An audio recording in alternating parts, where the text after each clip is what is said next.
मिस्र में पहली बार एक अदालत में दो साबिक सदूर आमने सामने हुए हैं।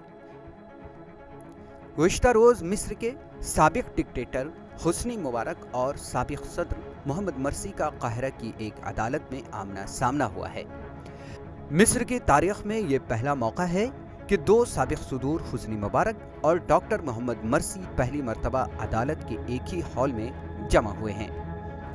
इनमें हुस्नी मुबारक गवाही देने के लिए आए थे और मोहम्मद मर्सी इन इल्जामात के जवाब देने वाले के तौर पर पेश हुए हैं। हुस्नी मुबारक तकरीबन 30 वर्ष तक मिस्र के सदर रहे हैं और सन 2011 के बहार अरब तहरीक के बाद उनकी तवील हुक्मरानी का खात्मा हो गया था।